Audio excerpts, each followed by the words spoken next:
David Cameron has allegedly stopped Nick Clegg from appearing in a head-to-head TV election debate with Ed Miliband, as he doesn't want to be the only one who's absent. While Ed Miliband is still calling for Cameron to take him on, one party has not been invited to discuss its views in the run-up to the election, Respect. Joining me now is its MP and leader, George Galloway. George, welcome to Going Underground. Welcome back. Now, you have a show on RT, so let's keep this as impartial, totally Ofcom impartial as possible. Yeah. What exactly is Respect offering that's different to some of the other parties, Tusk and Left Unity, the Greens? Well, apart from, in the latter case, very much higher profile and track record of winning elections, if I'm re-elected in Bradford, that will be the third Respect victory over Labour in a parliamentary poll. No one in the whole history of the left in Britain has ever done that, or even done it twice. So our profile, our standing, our ability to win elections, and to use the spaces and platforms that we thereby secure to good effect. I don't think even my worst enemy would say that I haven't made good use of the time that I get, of the platforms that I get, as a result of winning elections. So that's why we are in the democratic race, why we fought hard right up to the point of judicial review to get on the prime ministerial debates. You mentioned the Green Party, they have one MP, so do we. She's been in 5 years, I've been in almost 30 years.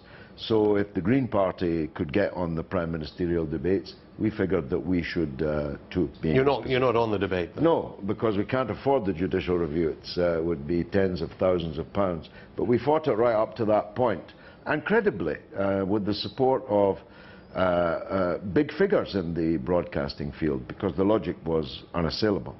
But it didn't work. Okay, well, on the success argument, you have been successful then.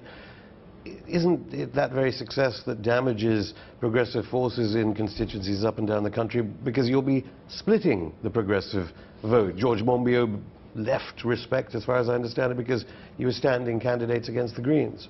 Well, we tried actually to get an electoral agreement with the Greens at that very time. It wasn't us that turned it down, but them. So of course we're ready, where someone has a better chance than us, to step aside. But that doesn't happen often. I mean, you mentioned Tusk. The Elvis Loves Pets party defeated Tusk into bottom place in a recent local authority by-election. So sure, but they would defend themselves by saying Syriza was around at the same kind of level 4 years ago before it defeated the Labour Party. I'm not sure times are changing. I'm not sure the Elvis Loves Pets party would ever have defeated Syriza, but anyway, each to their own. We have different political ideas from these other organizations, and above all, we have a different approach. Okay, but then we know that parties of the left are a bit like the Elvis Party. History, a legacy of splits and division right across the decades in this country, and you have had huge splits going on in Respect, councillors resigning. How can voters think that when they're voting Respect there's not going to be a mass of splits and division? Well, of course, as we're on Russian television, one can quote Lenin, who talked about the narcissism of the small difference. It's true that on the left, small differences are magnified to the point of division, and that's a historical trait. Being on the left is a vociferous business. Everything, every nuance, every dot and comma matters to you. People on the left tend not to be broad brush political figures. But we have won more than 25, I think it's 27, in fact, local government elections.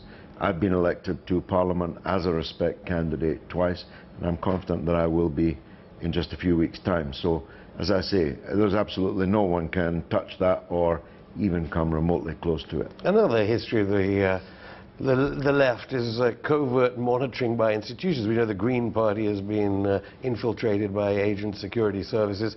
How do you at Respect make sure that the same thing isn't going to happen to your party? Must be a boring job monitoring the Green Party. That would certainly be the equivalent of being... Well, actually, it was quite a serious case Ulaanbaatar and the famous power station in Siberia.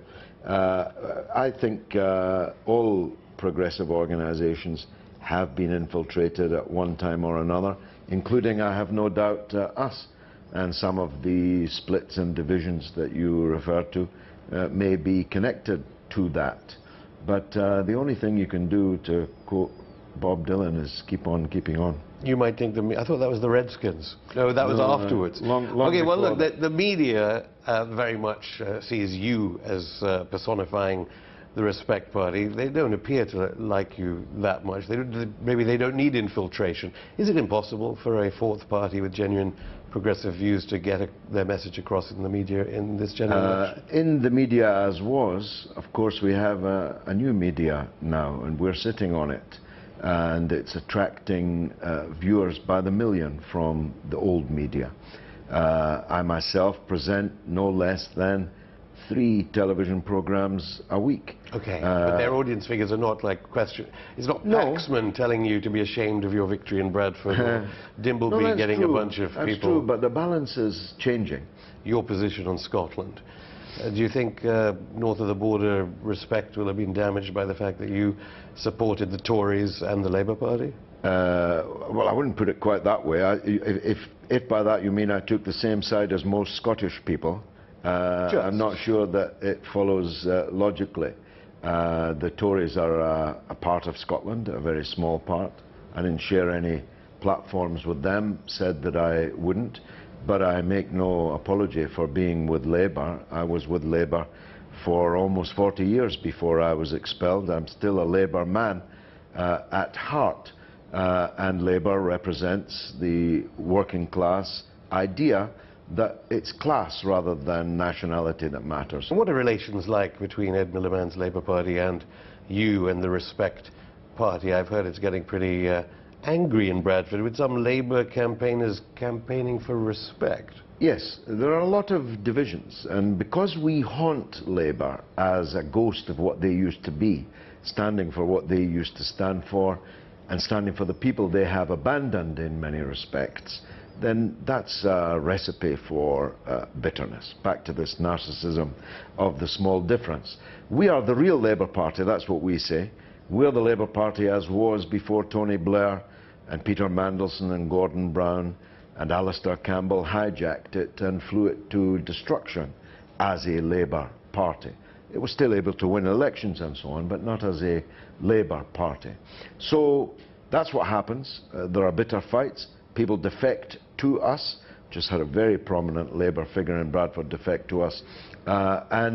This process will continue after the election. If Ed Miliband gets in, and he's in want of 1 vote as a majority, and I don't think it'll be that one vote. Well, I'm praying nightly that he requires 1 vote. I'm that vote, and I'm open to a negotiation every night at 7 p.m.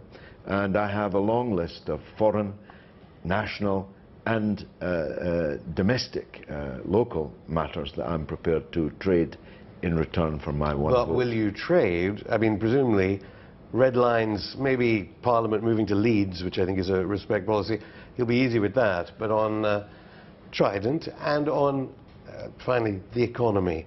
The economy does Respect see the City of London having to be completely transformed if a Respect party was in coalition? Well, we will stand in the London mayoral elections in 2016, and that will be the first of our policy platforms to change the way that the City of London operates within London as a whole. No, of course, there are big differences between me and Ed Miliband on the economy, on things like Russia, things like Israel, Palestine, Trident, and many, many things. But you can only have the best government of those that are available. And any Labour government is going to be better than any Tory government for the overwhelmingly poor and working class people that I represent. George Galloway, thank you. Pleasure.